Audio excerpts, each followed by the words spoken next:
Hey guys, we are live Friday night, February 25th, back with another video edition of the Saturday Main Slate Playbook. I'm here with my buddy Gavin. What's going on, Gavin? How was your week? What's going on? Yeah, it was kind of tough getting the chalk rammed down our throats on Tuesday and Wednesday on the big slates, but we got some shekels back on some greasy CS:GO slates. So what the hell? Let's keep it rolling and make some money here on Saturday. Yeah, I did not join you with the CSGO slate, but I had a nice college basketball slate last night. Was winning the queue for most of the night. Got chased down by Turtle and a random Ethan Anderson start. So congrats to Turtle. Great pivot there to go to Ethan Anderson. Super low owned, had a career game. So yeah, nice to be coming off a good slate on Thursday going into the weekend. We have a little bit limited time here, so we'll just jump right into it, I think. First game on the slate, Florida at Georgia. Ken Palm's got Florida at 56th in his rankings, Georgia 210th.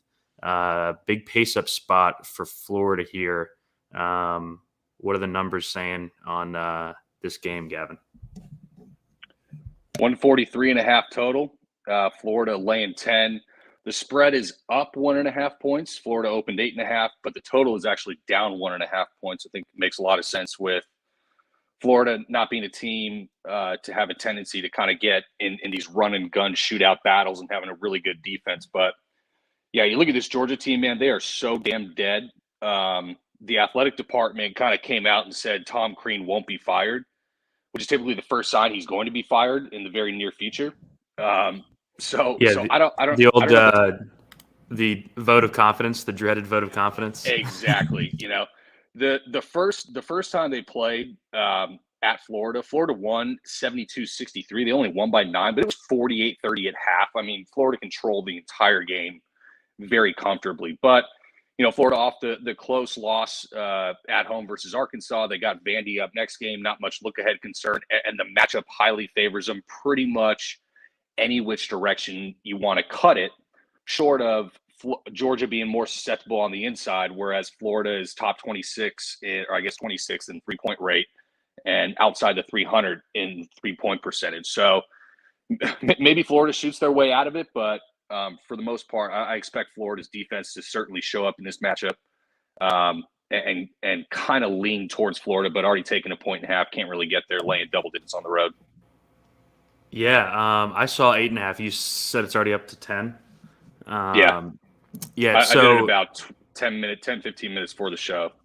Cool. So Florida does get a great matchup advantage here. Georgia, one of the worst teams in the country inside defensively. So let's just go right into the DFS. Do you like Colin Castleton here? It's a great matchup. Price is up a bit, but he has been playing really well since he came back. So what do you think there? And are you going to go to Appleby, who has also played well late, hitting a lot of shots? And then do you have any concerns of a blowout here, paying 9-2 for Castleton? Yeah, I think that there's only two ways really which Castleton goes wrong in this spot. One is fouls in the first half early with Mike White being an auto bencher. The second being if they just completely boat race them in the first half without him fouling, So, and in those circumstances, I'm typically apt to just play a guy like that, especially with the susceptibility we've seen to Georgia inside. So, look, there's pretty much the way that I look at it, 3 elite spend-up options. It's going to be tough-ish to play all 3, and you might have to choose between 2 of the 3, but Castleton is definitely one of those 3 guys that you're probably going to have to make a decision on. Yeah, Appleby, look, he's hitting shots. He's getting a good pace with the shot volume the last 2. We'll see. I don't know. Some of these guys that are a little more shot reliant with not much peripheral upside, and great, he scored 26 and 19 the last 2 games, but now he's up to 5-6. I don't know. Probably a little bit more of a cash game play than GPP, given the type of ceiling that he's going to need, at that price. But yeah, he's a fine play. I don't mind it. Probably not for me though. Yeah, I think he's a guy you include if you're running multiple teams. Not sure if he's a main lineup guy, or if you're stacking up this game in a tournament. You play a Castleton, you play an Appleby, and you run it back with Kario Kendo, who burned down the slate earlier this week, going 12 of 22 from the field, 6 of 13 from three, scored 33 real points. His price hasn't moved. What do you think about him here? He's playing all the minutes. He's in full Chuck mode with the season down the toilet. 38% shot rate last three, Gavin. SEC Bryce Hamilton. That's pretty insane to see a Power 5 guy with that kind of shot share. And look, he's up to 7-3, and I would put Florida in the top 5, or I guess bottom 5, depending on how you look at it. Absolute worst matchups for a guy who is 6'3", 6'4" in Okendo. And if he's going to take a hot Cleveland steamer right on my chest on this slate, so be it. I have a hard time seeing it, given like Mike White went to the portal and grabbed McKissick and Fleming pretty much because he was so sick of getting gouged by not only Bama guards, but the SEC ball-centric guards, LSU and the like. Tough matchup for him. Yeah, it's at home. But, I don't know. There's really weird shit coming out about Aaron Cook where Tom Crean was caught on a hot mic basically just trashing Aaron Cook. So potentially I hadn't heard that. Yeah, like caught on a hot mic, like Aaron Cook is thinks he's way better than he actually is, and all this stuff. That's probably true. Well, I don't disagree. Maybe there's to some of that, which is why Okendo is taking a role. But Cook just got 39 minutes last game, like at A&M. So, yeah, who knows? I don't know. Again, not for me. In a lineup where I'm going to need 2 of those 3 premier spends, playing a 7-3 guard against Florida is just not going to be in the cards for me. Main line or probably even GPP too, because I imagine he's got to still draw some ownership with that shot share.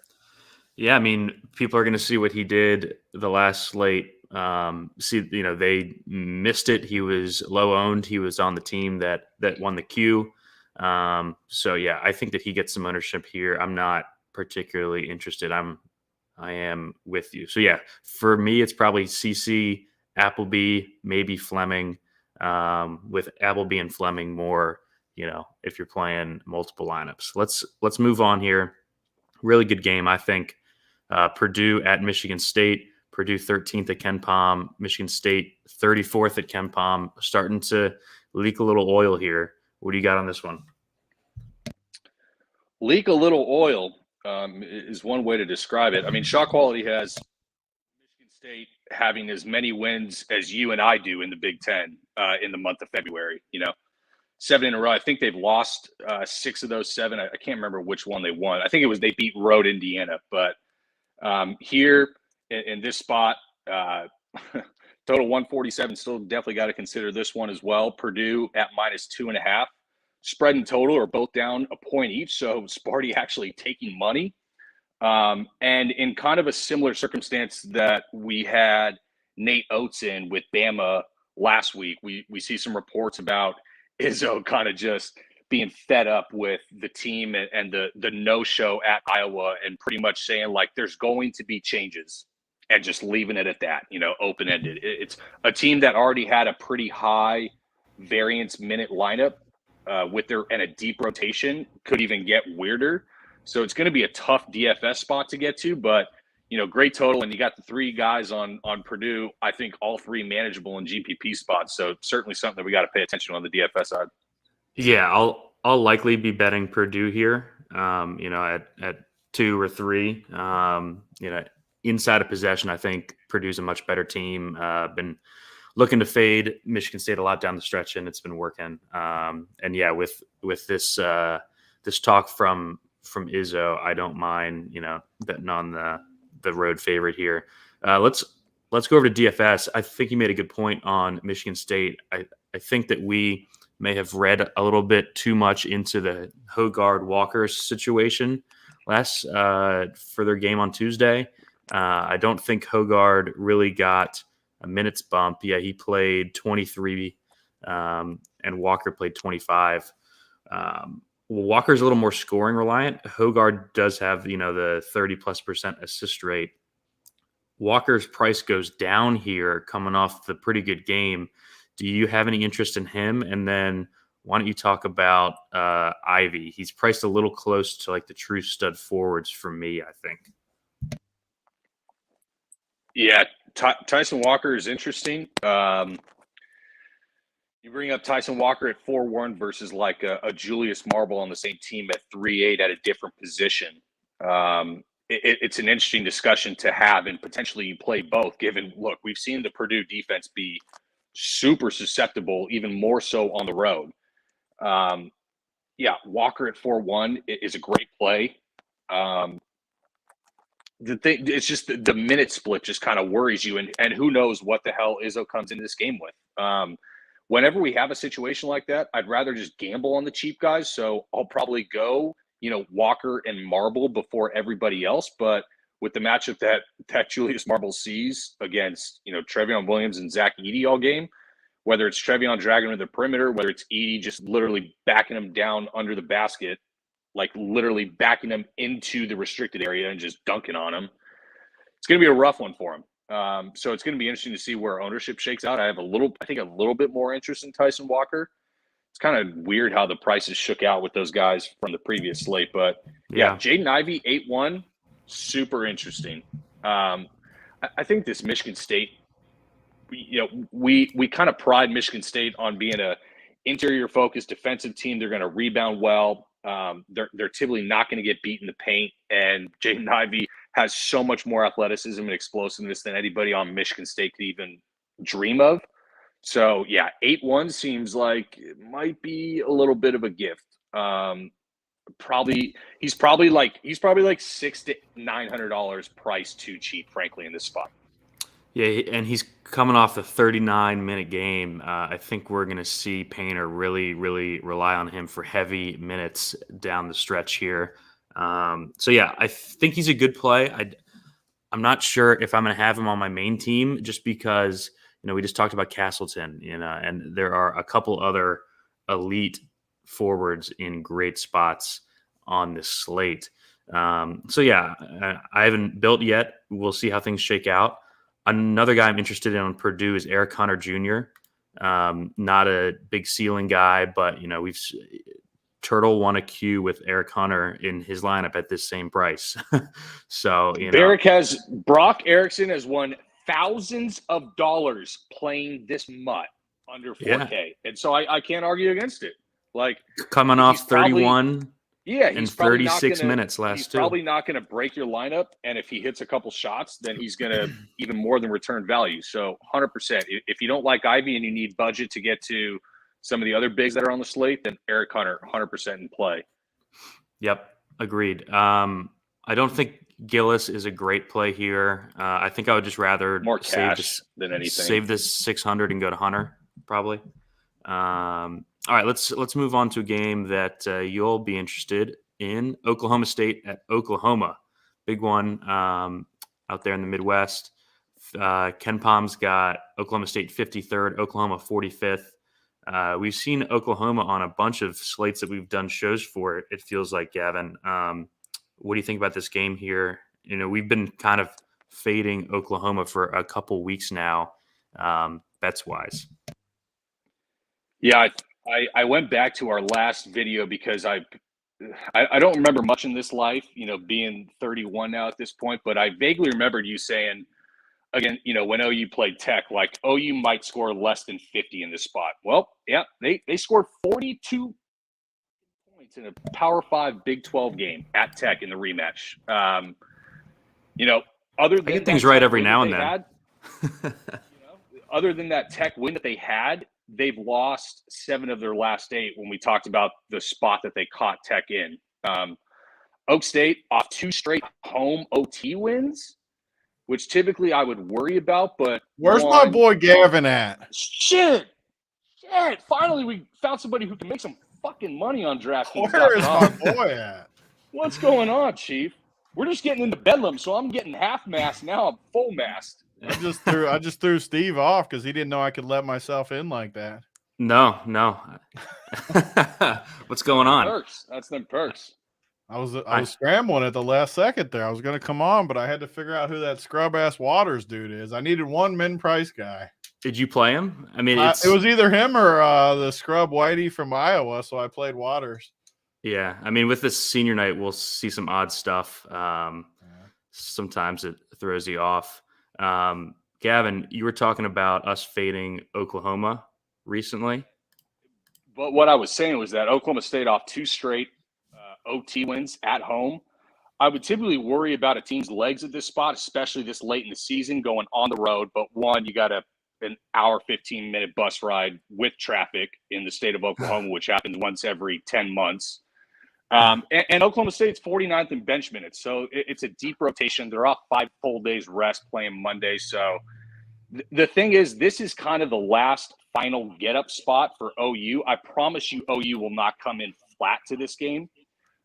And they get a much better defensive matchup than a Texas Tech team who's going to push them away from the basket when they're already down. And Elijah Harkless, kind of one of their main outside scorers. So greasy, grimy-ass game. Frankly, I don't want to bet it any which way. I think Oklahoma State's just one of those teams when you force turnovers at a high rate and you turn the ball over at a high rate, you have a high variance involved in all your totals and sides. So I just typically don't bet them regardless on a side. So.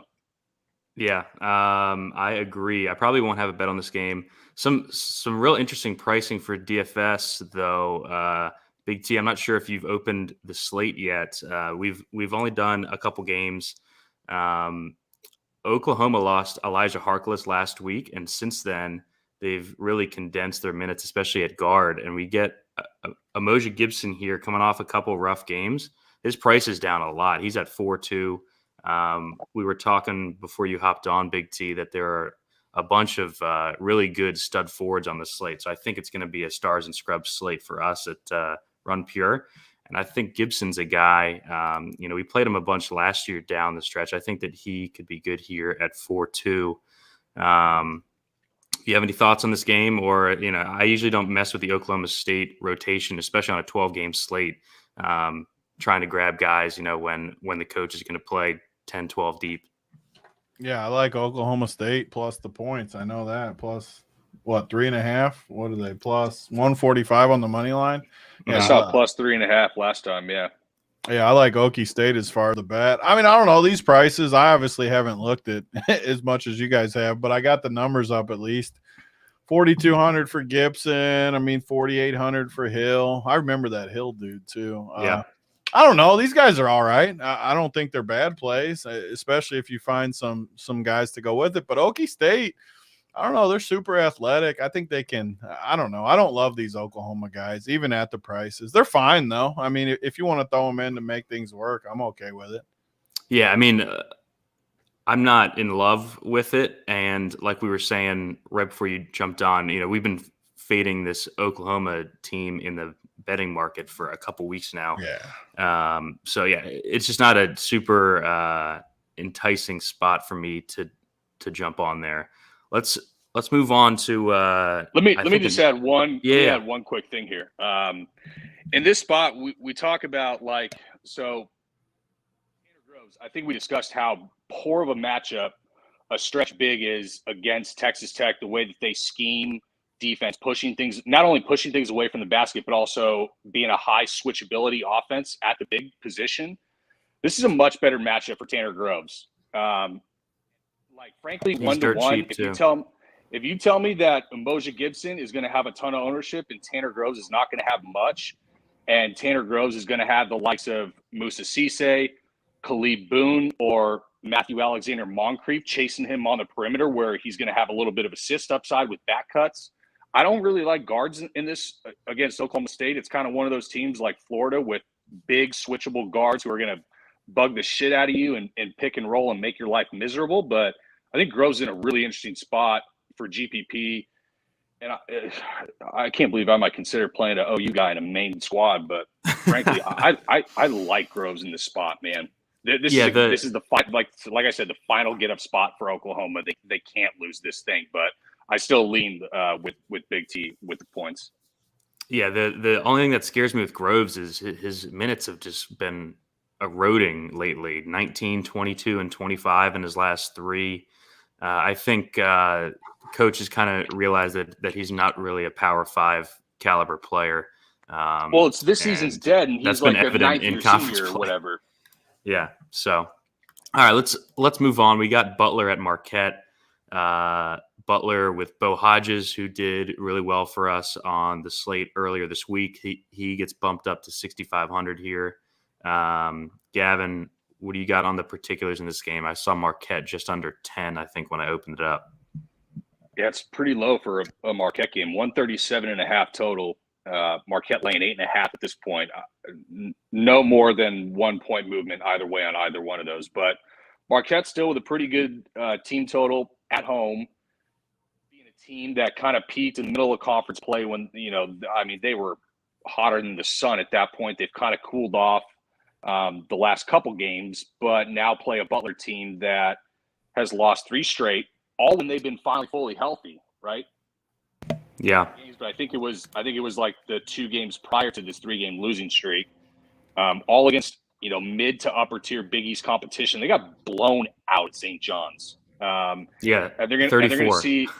It's going to be a similar style in Marquette in that clash of styles and tempos. Obviously, the prior gameplay to 68 possessions, 85 to 79 is just bonkers efficient. 1.14 points per possession for Butler. Marquette 1.14 and Butler 1.23 points per possession at Hinkle. I don't expect that to continue. Actually, kind of a little bit lean to the under because I think Marquette will be a little bit efficient against this fully healthy buy low Butler squad. But yeah, it's kind of gross. Laying this many points in a Big East conference matchup, not really looking to bet it. Yeah. What do you think about this game here, Big T, and any DFS plays for you? I kind of think Marquette puts the wood to him here at home. But with Hodges back, I think he's a fine play in DFS, 36 and 37 minutes last 2. What do you think, Tony?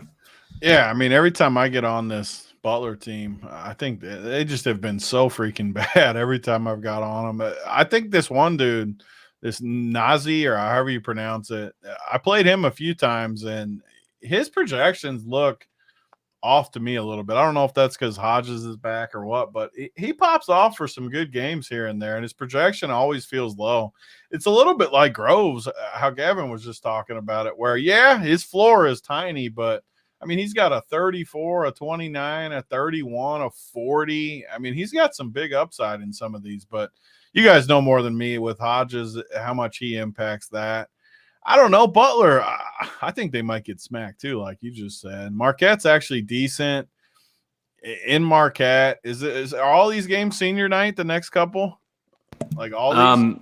I'm not sure if this one is. We pretty much got 3 games left for every team, and tomorrow is the first of those 3 games. So it's going to be probably within these next 3 games, I imagine. It's going to be hard to tell the schedule depending.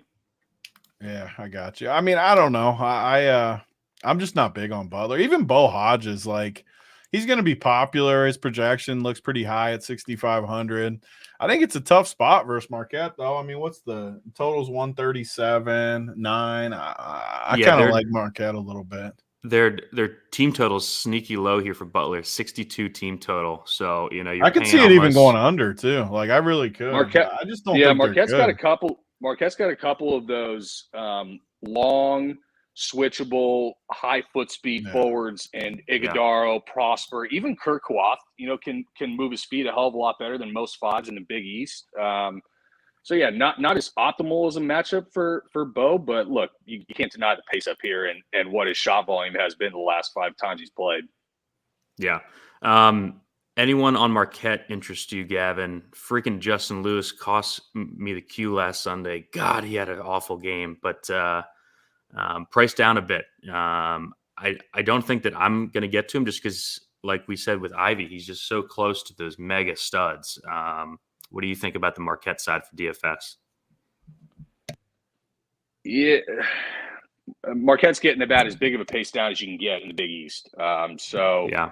I can't say I'm clamoring to get to any of these guys. Omax Prosper's minutes, dude. Like, the guy's going to get 20 plus, and he's going to get 4 to 5 plus shots. He hasn't really quite put it all together on the periphery, the last couple, but I at least get the play if you're mixing in lineups and a pretty good team total, especially if someone like an Iguodaro ends up in foul trouble.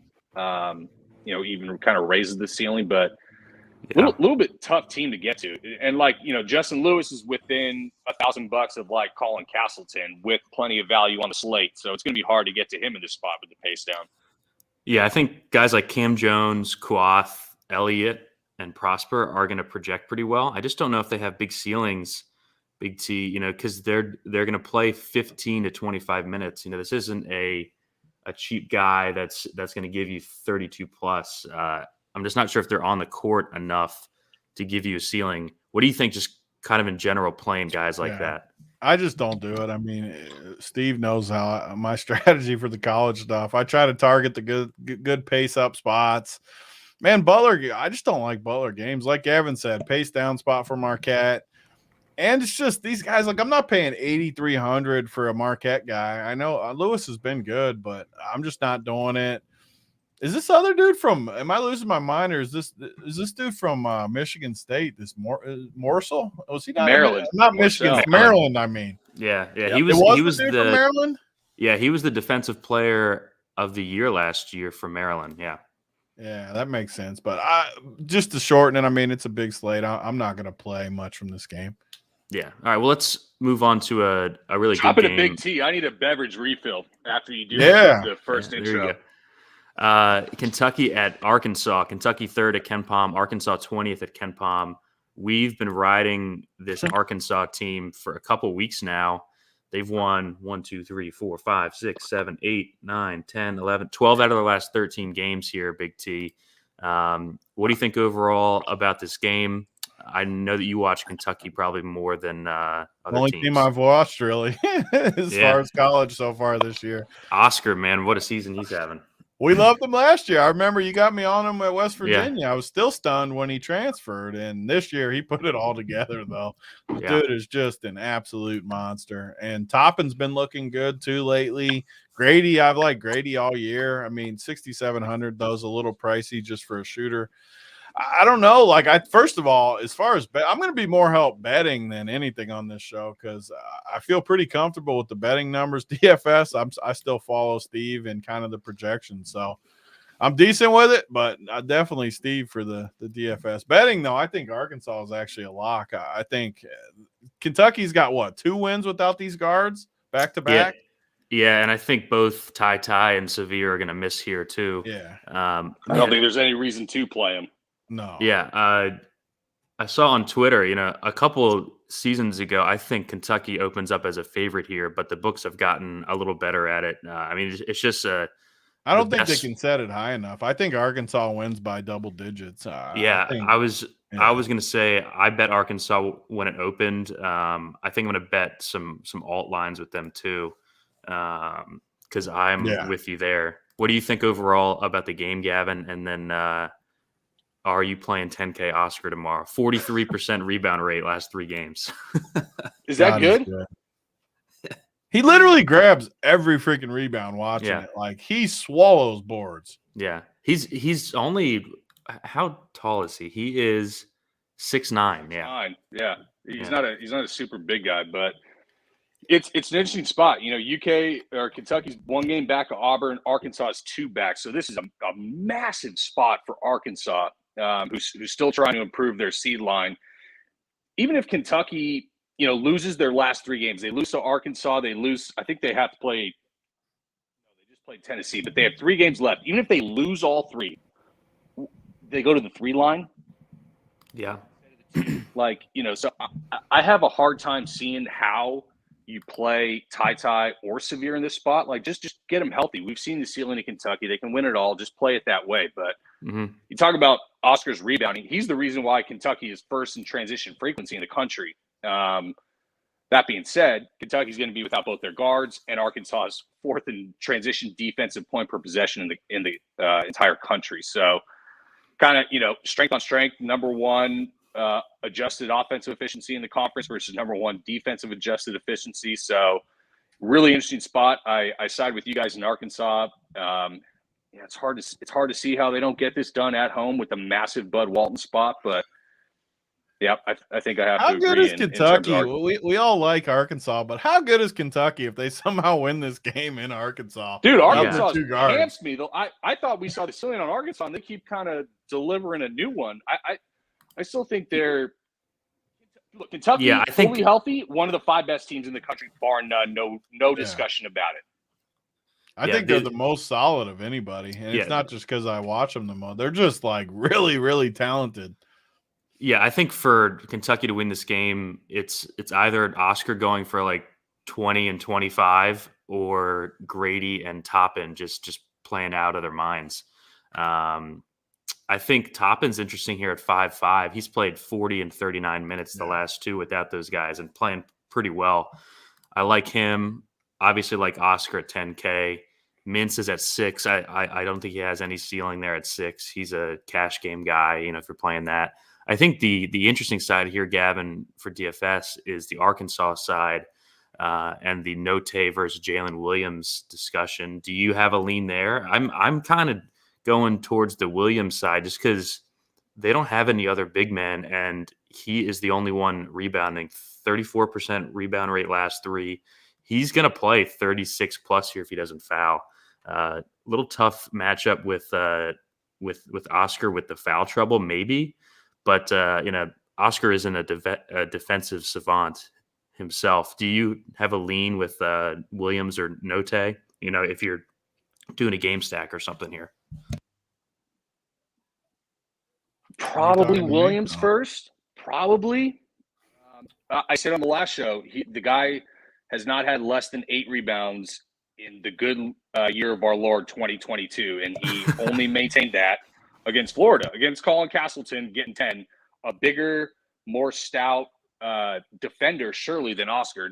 Not the motor and the rebounder that he has, but Jalen played 34. I think he had 2 fouls. Pretty early. 7 minutes into the game, it was early too, and it wasn't like where we've seen JD sit out 16 minutes of the first half against Alabama, and then the team lose by 1 to Bama.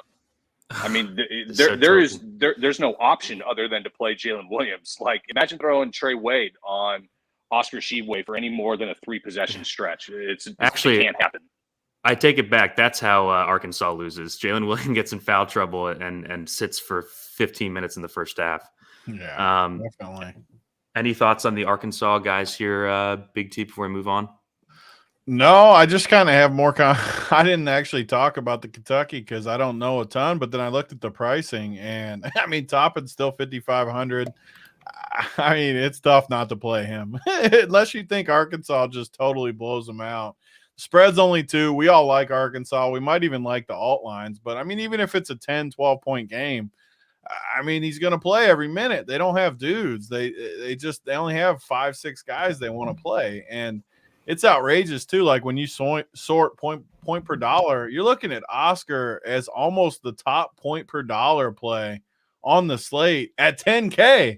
That's how outrageous the dude is. Like, yeah, that's how good of a play he is. I mean, if you ever sort by that, the guys are usually towards the bottom. People that don't usually do that. He's almost at the top with like the 3 and 4K guys. Outrageous because they're going to play all the minutes. The only dude they even like to play at all off the bench is Hopkins. Wear a little bit, get a tiny bit of run, but they want to play these 5 guys. So Cal doesn't trust anyone but the starters right now. I think Oscar's the best spend on the slate. I think Toppin is a great play, and if you want to bring it back, I like Jalen Williams best on the Arkansas side. Wouldn't fool around, with the likes or the Trey Wades. We've been burned by that stove before this season, Gavin. I'm good. And the thing about Jacob Toppin, he had that ankle injury, right? He's only getting healthier. He's just super uber athletic, kind of 3-4 swing man. I think still has better defensive upside than what he's shown. So I like Toppin. Definitely interested. And he's going to Arkansas. They're going to run at Bud Walton, so he's going to have plenty of opportunity with minutes. Was this Tony dude from Pitt?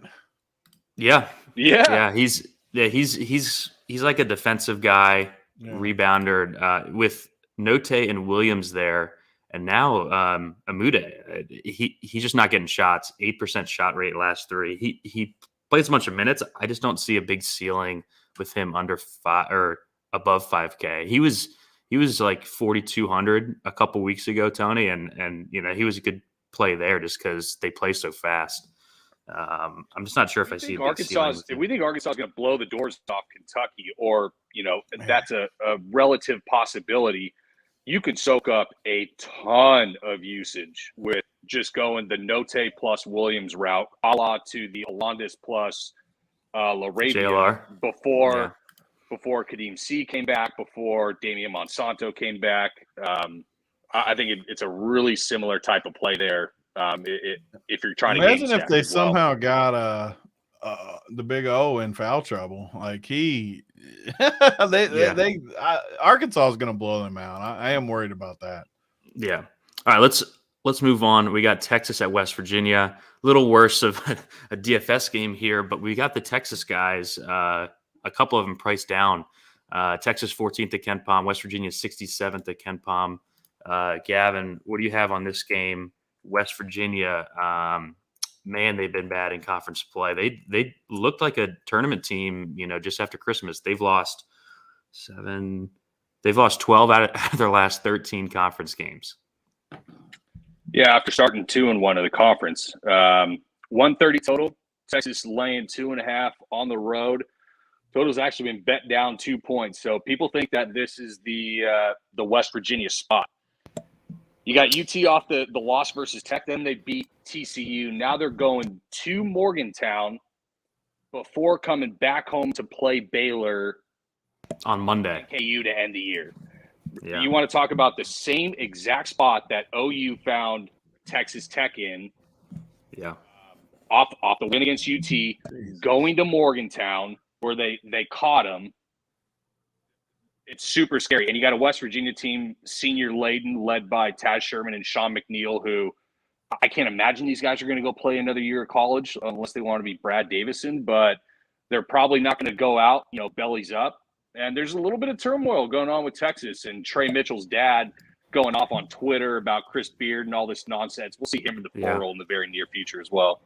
Yeah, for sure. But, I agree with all that, but we do have Marcus Carr under 5K here. I think he's a really good play, under 5K. He's going to project great. I think Courtney Ramey is a good play too. He's under 4K. We've seen his minutes kind of solidify lately as Beard has just scrapped all these bums on the bench. Finally, he's cutting out Askew, Febris, Cunningham, and he's playing. Still not playing Dessou though. When they have no interior Dessou. Defender, imagine just fucking. But yeah, I mean, if Ramey and Carr are going to play 34 plus minutes here, I like both of them. What do you think on this game here, Big T?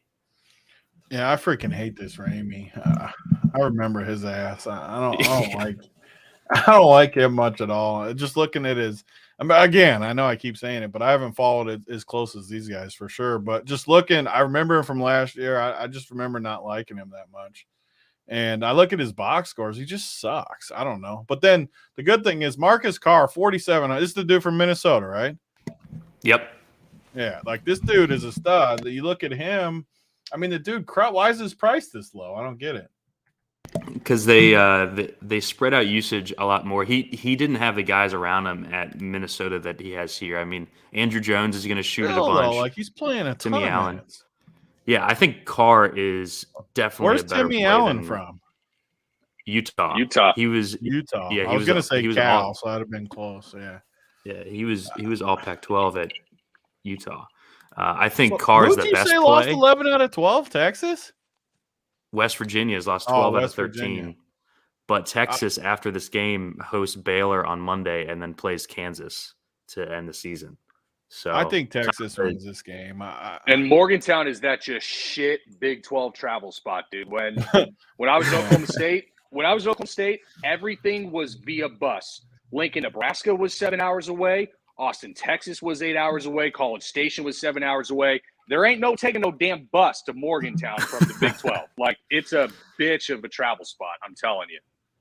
Yeah, I think Carr's a great play. Outside Carr's of like that, a I'm not. lock. 4,700. I mean, Yeah. the dude.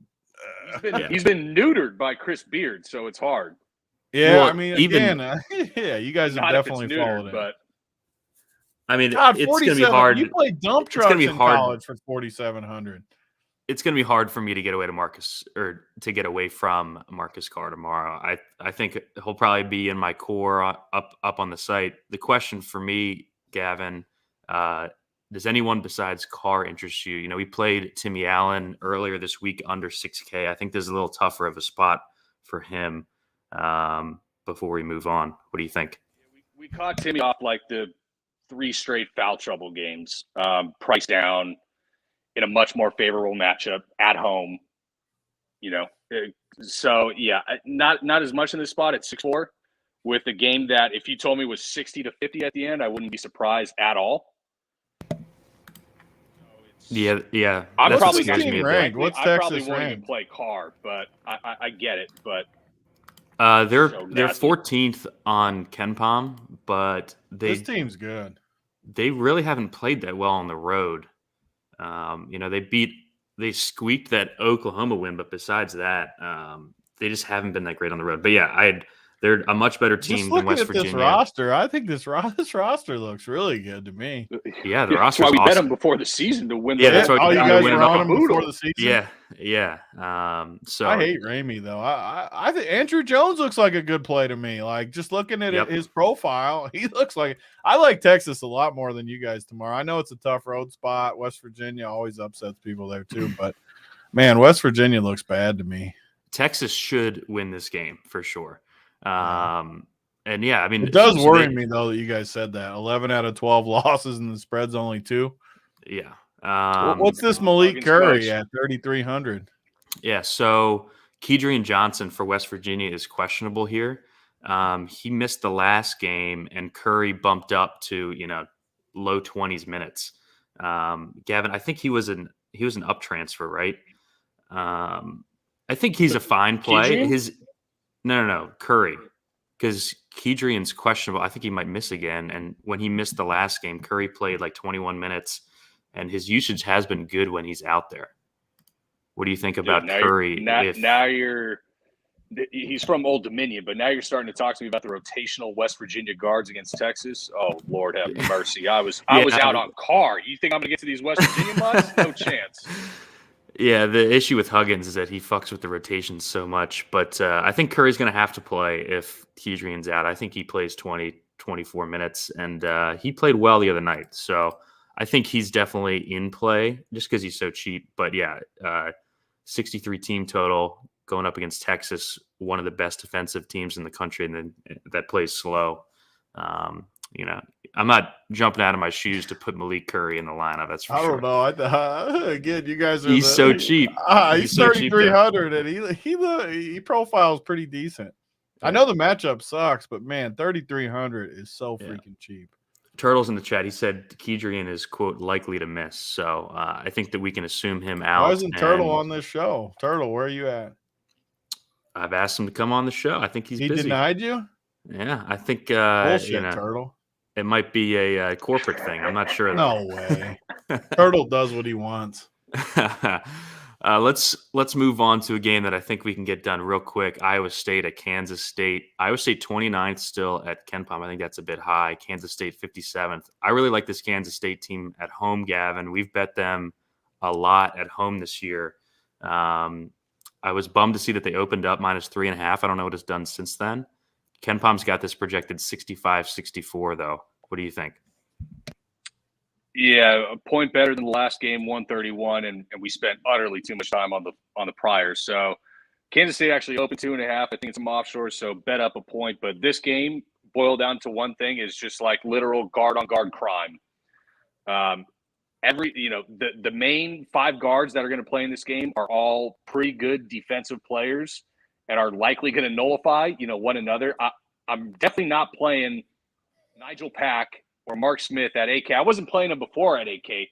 Certainly not against Brockington and Tyrese Hunter, who, again, I bring up like the Floridas of the world that are just terrible guard matchups. I mean, Iowa State is definitely in that bucket as well.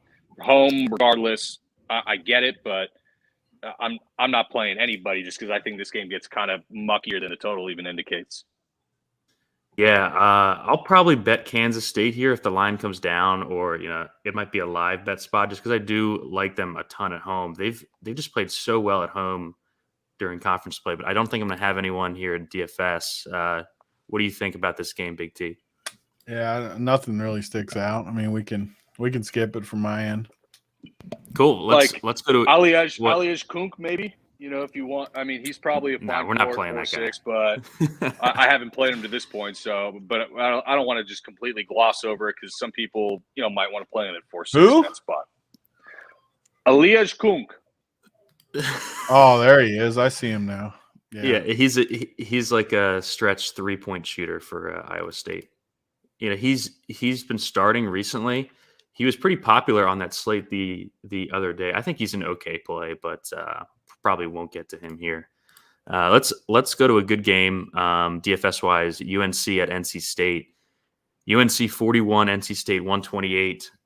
Ken Palm's got it 80-75. Gavin, I was listening to a podcast earlier this week, and they said UNC does not have a win against a projected team in the field. Isn't that crazy?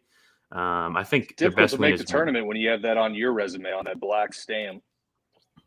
Yeah. So, why don't you give us the particulars of this one, and let's start that way. Yeah, the pants-off game of the slate, 153 total. North Carolina laying 4 at NC State. We saw UNC beat NC State like a hated stepchild last time they played at home. I think North Carolina shot like over 60% from 3. They just didn't miss. It was a joke. But this is the spot. You get NC State in the revenge, kind of similar spot to Oklahoma in that their season's dead, right? They've lost 7 of their last 8. I think some money is going to come in on North Carolina because people are going to start paying a premium here in these last 2 weeks for teams who are, quote unquote, on the bubble trying to make the tournament. And for like a well-coached team that's more veteran-laden, I would certainly agree with that. But you got Hubert Davis in his first year. I don't think it brings anything to the table in terms of dialing up a team, when they're on the bubble or in that instance. I wouldn't be surprised if NC State wins this outright. We just saw North Carolina take a shit against Pitt, a team way worse than NC State. Way less. I was hoping NC State would open like +7 or 8 here. Because I was kind of thinking 6-ish. Yeah, I do like that side. Big T, this game was 100-80 when they played earlier this year. So, we definitely got to pay attention here for DFS. We've got guard Armando Bacot, who's a center in real life. I think it's going to be tough for me to get away from him. He destroyed NC State last time they played. They're super weak inside. What are you seeing for this game here, Tony? The first thing that sticks out for me is this Terquavian Smith, or however you say his name. Like, he has nuked. Like, he chucks too. 38, 45, 30, 32, 43, a 50 in this matchup last time, a 50 piece. And he's only 7,800. He was just YOLO going. I like that, though. They were down by a freshman, dude. He's probably going to be. Oh, he's a freshman too. Yeah, he's a true freshman. All freshman team for sure. Yeah, you guys like an NC State, like that makes me love him. I mean, with all this upside he's shown, and they're at home, like you guys said, this is their game of the year because they're not very good.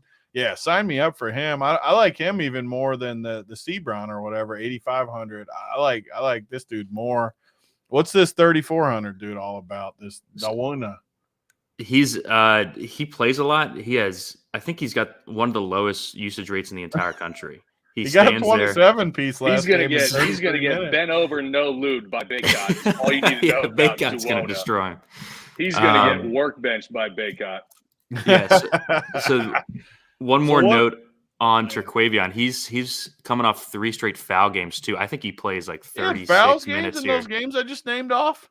Yeah, he has 4 fouls in the last 3 games. I think if he doesn't foul here, he plays the entire game, shoots He's it 18 plus times. Sebron got nicked up a little bit in the middle of ACC play, and once they realized NC State was dead, he kind of took a little bit of a back seat in the shot volume department, where Like for the first half of the year, dude, he was just a bank on 50 every game because he was shooting 18 to 21 times. Now he's like, all right, Terquavion, just go do your shit, and I'll rebound, steal, and set you up.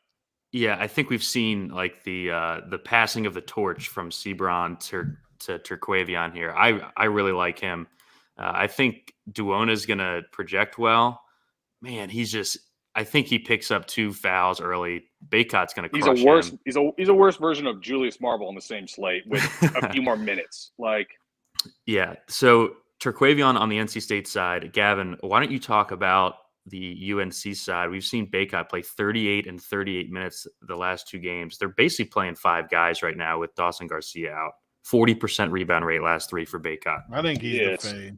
It's funneled through 4 guys. And when Brady Manick's 7'8", when Caleb Love is 7'9", both on the road, RJ Davis 7'5", you're not really getting any kind of price discount with any of those guys. I'm just going to play guard Baycott at 9'3" when NC State is down Manny Bates, for the entire year, and he's going to have to face Duona on the inside. And we've seen Baycott be a little bit more passive shot wise in the last couple games when that scares me a little bit. But they've been at home when RJ Davis and Caleb Love and Brady Manick are chucking and draining from 3. We've also seen UNC be a completely different Jekyll and Hyde horseshit team on the road. So where they're just flat out not rotating, they're not covering help defense when there's ball movement. Now, NC State is I think first in the country in pick and roll frequency, which UNC is going to struggle with. Baycott's going to be in a lot of pick and roll the entire game. So for GPP, I could see getting away from him because there are avenues in which he doesn't completely crush, even with the guard. You can't play him and the Big O, right? He can't. Well, that's what I was referring to earlier in the show when I talked about there's 3 guys really on the slate in Baycott, Oscar, and Castleton. Gavin, why don't you talk about Baycott versus Castleton? I think that's a decision point, especially if we like the value. We might get our first wager of the game if either of you want Baycott or however you say this dude's name. Over who? I'll take Castleton. I was going to take Castleton. Big about when I can get a forward or a big in the guard spot and potentially jam. I just realized what you guys are talking about. Why is he a guard? It just hit me. I don't know. This is the first time. I didn't even realize. I thought you guys just meant like he was playing point forward or something. He's actually a guard. Now it all came together to me. Yeah. Okay. Gavin likes to play guards that can give you a double-double. Well, yeah, I like him more now too that he's a guard. It hit me. He's like a center, isn't he? Yeah, he's like 6'11". In college basketball with these condensed games, they're not as long as the NBA. When you can, guard is so much more scoring reliant, and it's harder to jam some of these big peripheral stats in for these guards. And when you can do it with a guy like a Flo Kamba a couple weeks back at 5K or a Baycott in this situation, or I played Walker Kessler, when he had the triple-double against A&M at no ownership at guard. Yeah, that was because that was sick. How many times have we played a fucking guard who's gone 3 of 14 from the field in a game at 7+ thousand? Yeah. No, I love Baycott here. Question for me before we move on to you, Gavin. Do you have any interest in Love? He's played really, really well lately. I worry a bit about going on the road here because I'm not playing over Jaden Ivey. Yeah, I don't think I'm playing Love over Terquavion. I think I'm definitely playing Terquavion here. Just the usage is more spread out on UNC, and I think Terquavion takes 20 shots here. Any last words on this one, Big T, before we move on? No. All right, let's you guys though. NC State. Yeah. Dude, you got that 10 p.m. Eastern hard stop. Right around there, yeah. Which is hard stop. What's it? Workbench time, 10 p.m. I have to pick her up at the airport. So right around 10. So we got 4 games left. We can be a little faster. This next one, Clemson at BC, shitty real life game. I think we might have a couple plays on the Clemson side, depending on the PJ Hall news. Gavin, have you seen anything on him? Because if he misses, I think we can play Shiflin at 4-4 from Clemson. It's an interesting situation because it's a foot inflammation thing, so it's something that he's dealt with. And Clemson has a dead season PJ Hall is an older dude. I don't really know. They could sit him out. It's going to be hard to tell, and it's going to be one of those kind of snap calls that's later in the day too, as a noon start Pacific or 3 p.m. Eastern tip. Probably the only way that you get to a guy is via PJ Hall and/or Bickerstaff still being out. And so Yeah. I guess, but I haven't seen anything new on PJ Hall. Yeah. What do you think overall about this game, Tony? Two bad teams. I don't know much about this one, so you guys are good if we got to speed it up. Yeah, I think Schifflin, if PJ Hall is out, I just don't know that we're going to get the news like Gavin said. This is like in the last window. If PJ Hall plays, then Schifflin's pretty dead, and I'm not sure who you're going to be able to swap to. And you might get stuck holding a guy playing 17 minutes at 4-4 when we've talked about some pretty good value plays. I don't even think he's like a great play, even if in this spot. I know he projects well, but like I don't love this spot. I think he's all right. He's kind of a meat grinder team. Like it's not on the road. He's fine. Don't get me wrong, but yeah. I think he's in the mix of cheap plays on this slate. Let's move on. My Hokies are on the slate.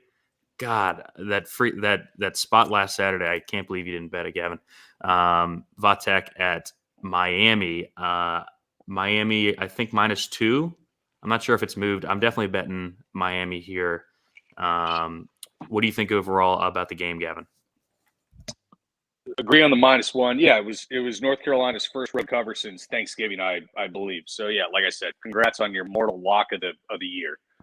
It was. I don't bet road UNC. You got to wear like a triple condom when you do so, and that's not my style. But this game, pretty good total. I mean, 140. Miami only laying 1 at home. Two teams that are going to be chucking either from the mid-range or deep. I think there's a lot of variance in all this game in terms of teams converting and who's actually making shots. Vatek going on the road, being top 25 in 3-point percentage. I think they're due for a little bit of regression in that facet, and especially the way that they had, I believe it was kind of the middle of the month where they were just scorching. They were like 48% from 3 through a 4-game stretch. I think going to a Miami team that's got a couple of longer guards in McGusty and Jordan Miller and even Isaiah Wong can present problems for the likes of Aline and Storm Murphy. So I think it matches up pretty well with Miami in this spot. Definitely leaning towards them in a bet. Yeah, I'm going to bet Miami. If they're -1 when I hop off here, I'm going to bet them. DFS wise, Big T, what do you think about this game? We've seen Couture. His price has come down back to a playable level. I think he's the best play from the game.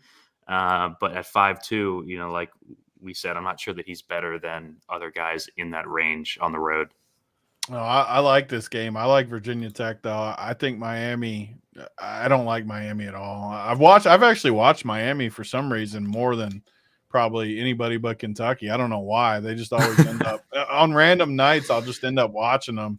And because Kirk like literally jerks off to McGusty or whatever his name is. And I just don't. I think Miami sucks. So I'm taking Virginia Tech. And I think one of the sneakiest plays of the slate is our boy Aluma, or however you say his freaking name. Yep. I think at 8K, I could see him crushing in this matchup. I don't really see who they're going to put on him that can handle him. And he's going to be what? He's going to be 5-10% owned tops. Yeah, I he'll think be under 10 here. Great play. I love him on this slate.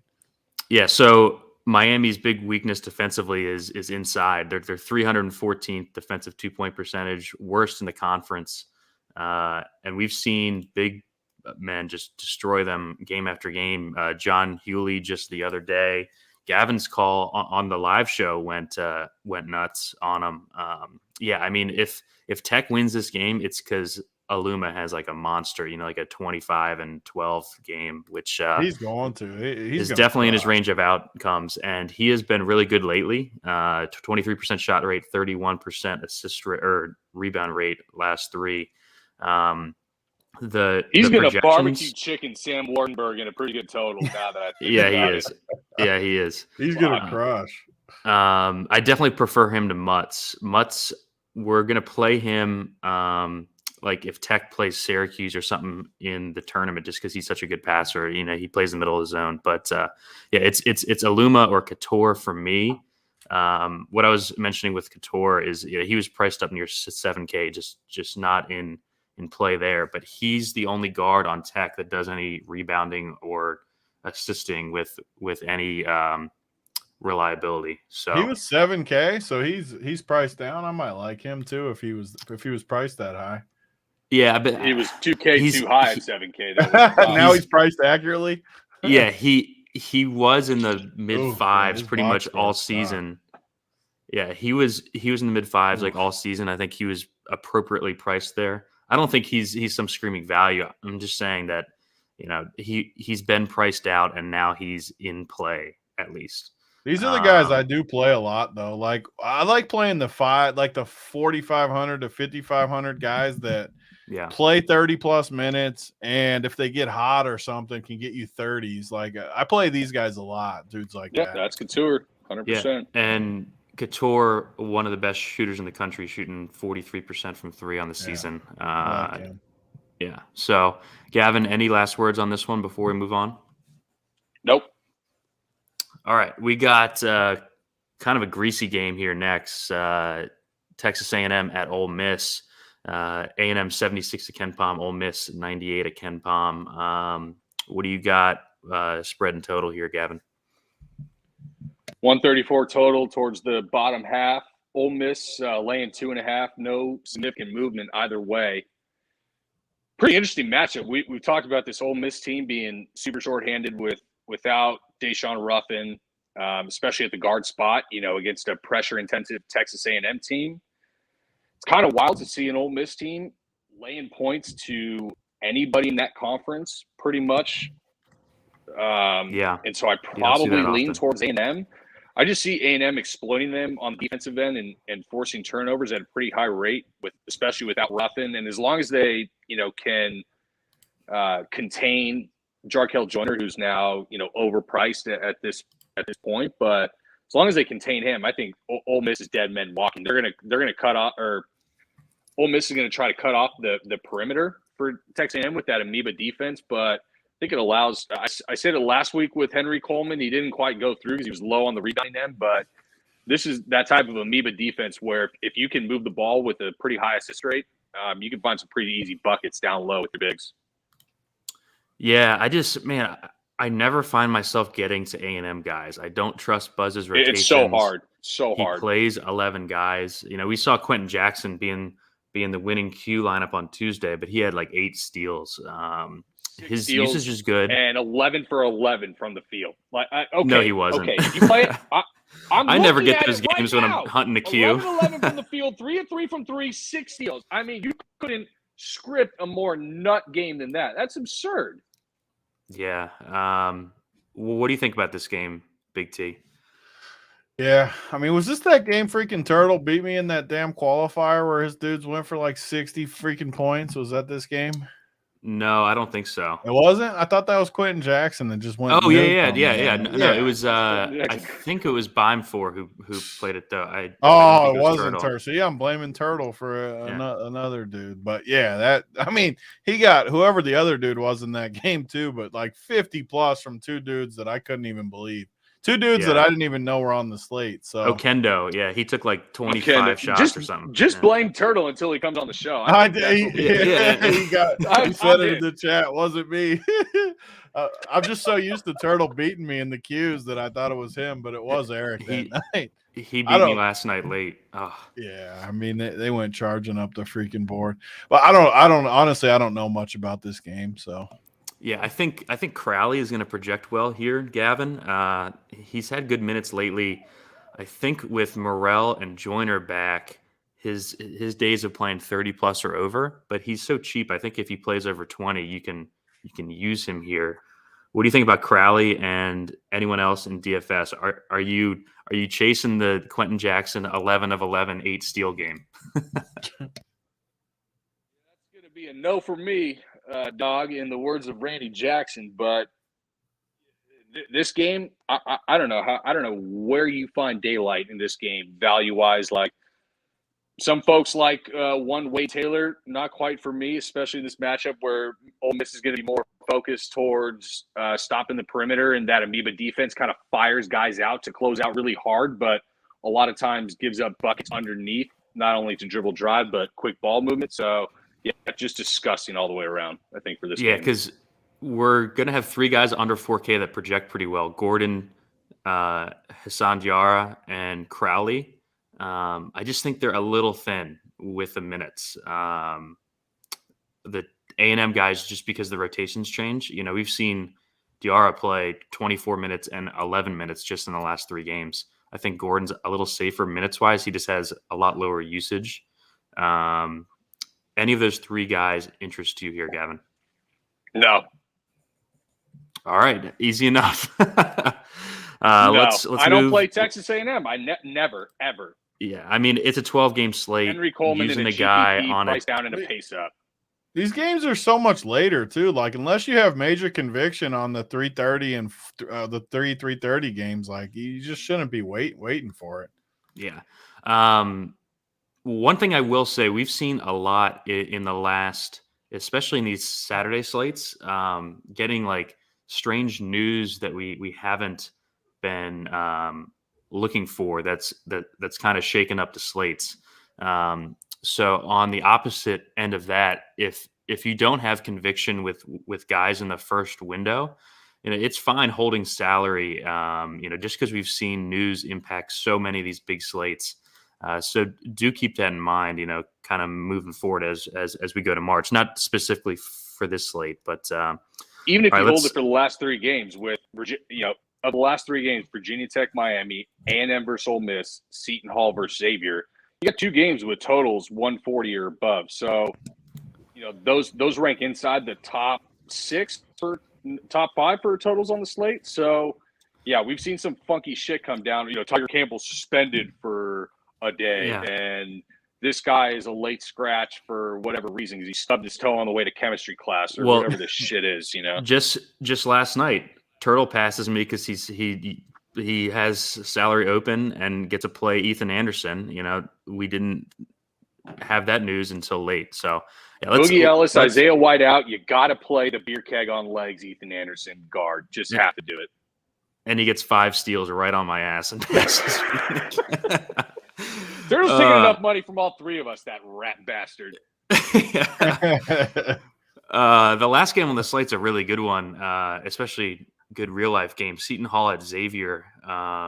What do you got? I couldn't find anything in the on the legal sports books here, Gavin, before we went live.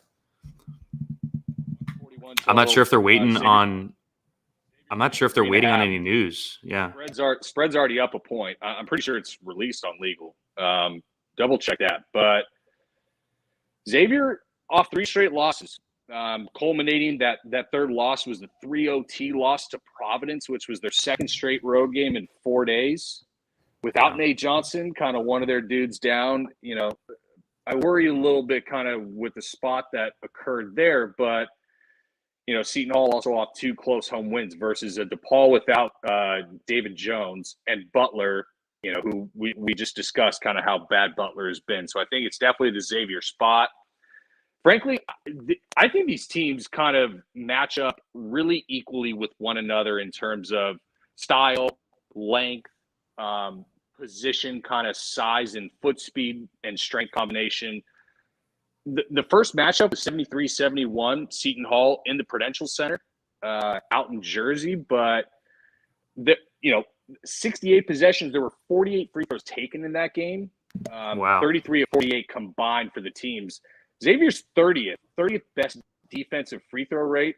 Seton Hall is 119th best defensive free throw rate. So kind of, I would assume, an anomaly factor for both of those, which kind of led to, not 33 free points, but probably 6 to 8 points more than what that total should have been.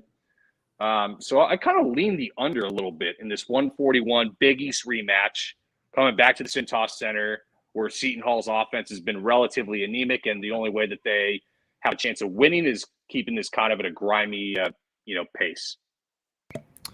Yeah, interesting. We saw in that last Seton Hall game, Kadari Richmond only played 16 minutes. I think this was this the game? No. The one on Saturday was the one where he was rumored to be out and then ended up playing.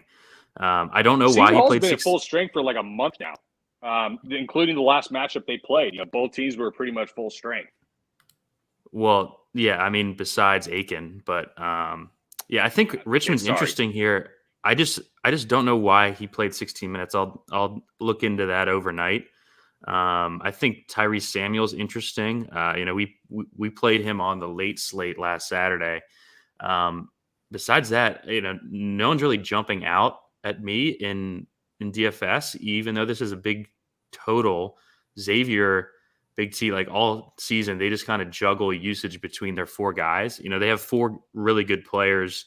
They all have good season-long rates, but they just kind of rotate who has the big games. So, it's tough for me to use one on a main team. I think they're good tournament plays. What do you think here with this game? Yeah, Xavier's kind of one of the weird teams for me this year because they suck, don't they? Like, isn't their record bad? It's super underwhelming, yeah.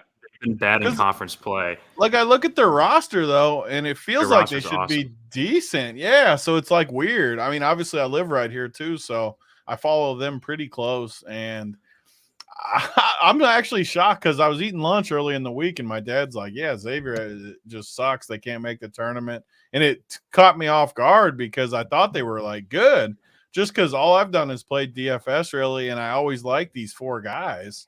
And it shocked me that they were a bad team. But then once I looked at it, they really can't get in the tournament with this good of a roster. I think they'll be a tournament team. Oh, they will? Yeah. Maybe Gavin and a 9 at large. Yeah. Okay. Gavin and I. It's going to be ugly. They're 7-9 in the Big East, man. Gavin and I super high on this team. We bet them. We bet some futures on them right around Christmas. Right when they started their tailspin, they're going to be a tough out though with these guys. Yeah, I really like them long term. What was that? Paul Scruggs hadn't done shit when they were winning early, and we're like, dude, this team has another gear.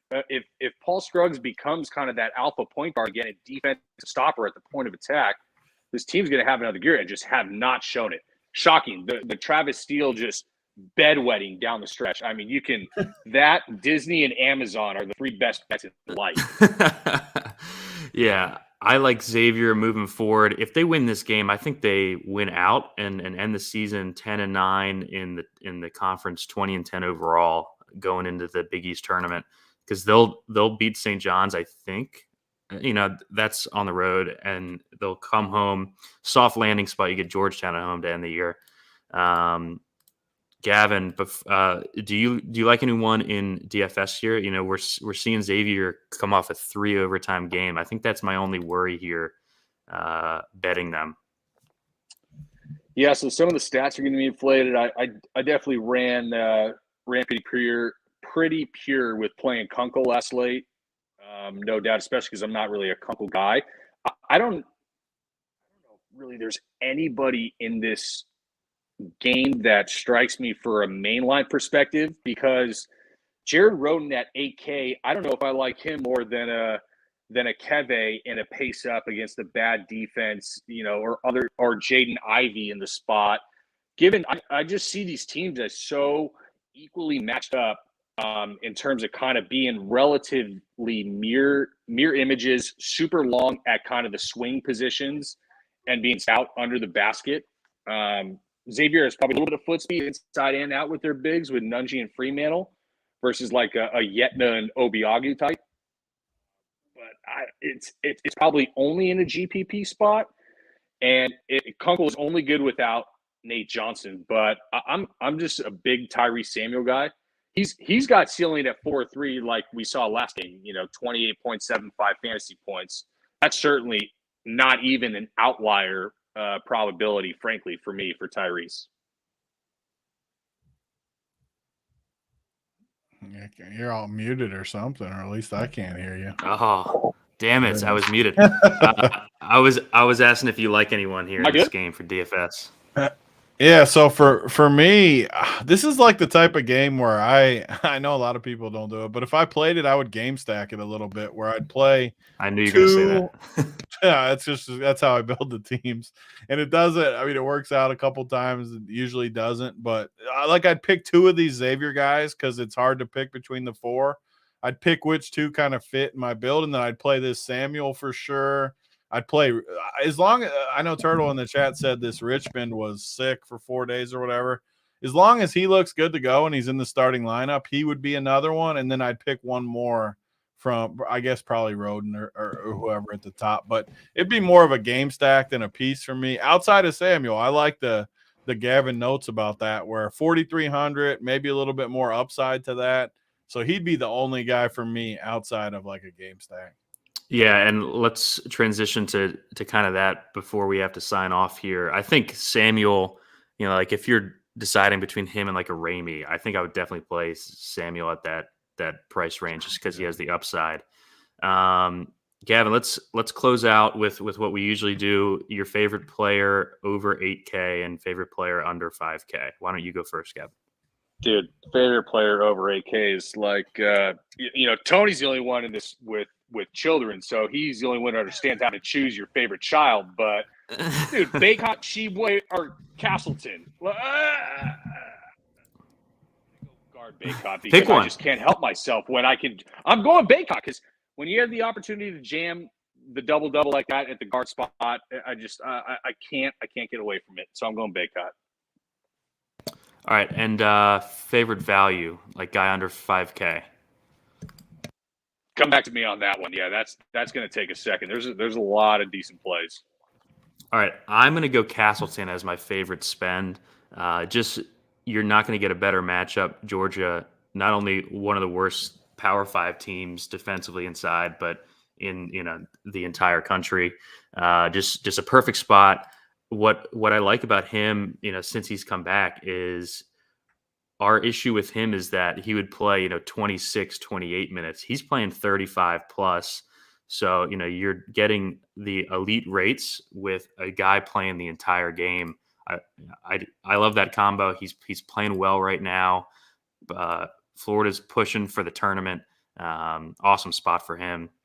What do you think about favorite 8K plus guy, Big T? Yeah, I mean, just talking about the studs. I mean, I just put together my like preliminary core team, and it lets me fit. Obviously, like we already knew was going to happen, one of these studs, and I do like the fact you can play Beckett at the guard, but man, I just have such a hard time playing him over Oscar when it's only a 700 difference. That I have to.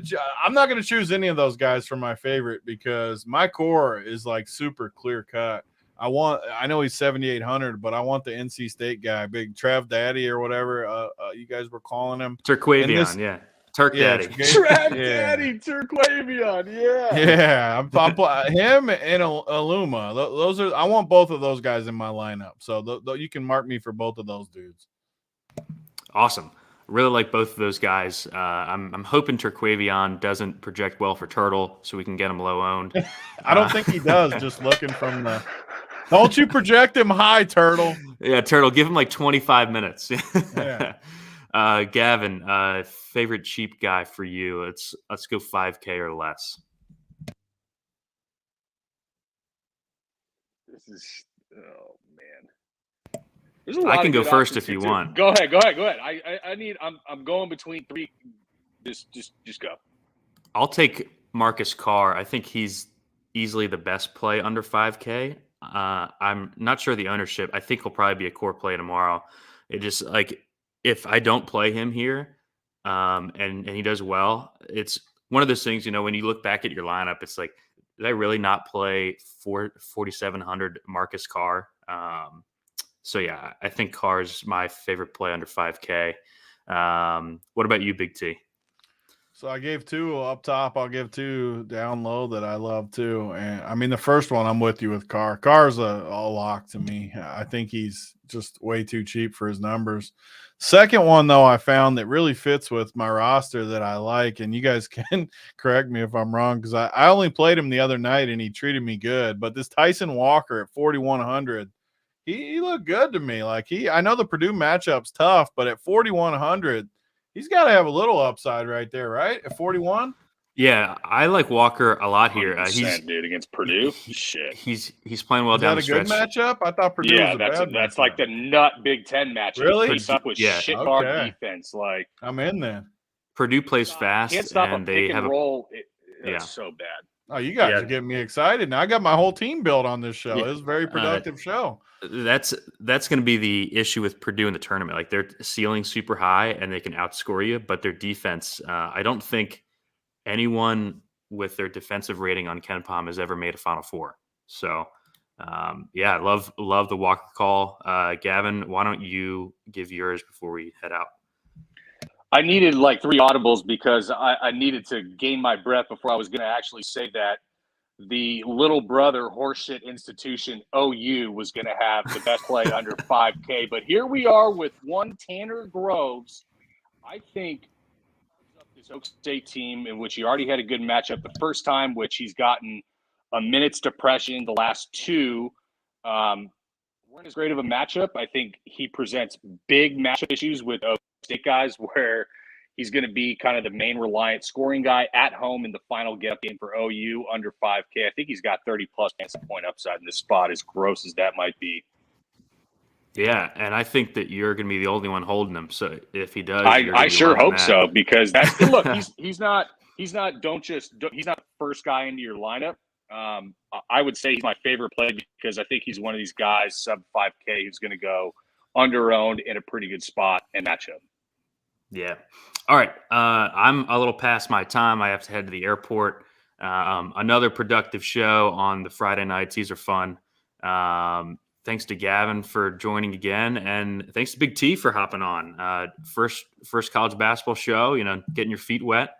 I'm gonna be on a bunch with you guys come March. I'm just getting my footing. March is my time for college. I'll be on a bunch with the boys come March. I'm not good at math, but March is like 3 days away, boss. That's why I had to come on and get my feet. This is the appetizer right here. I'm ready. So in March, this is a free show. You're gonna want to subscribe. We're gonna have playbooks down the stretch every day.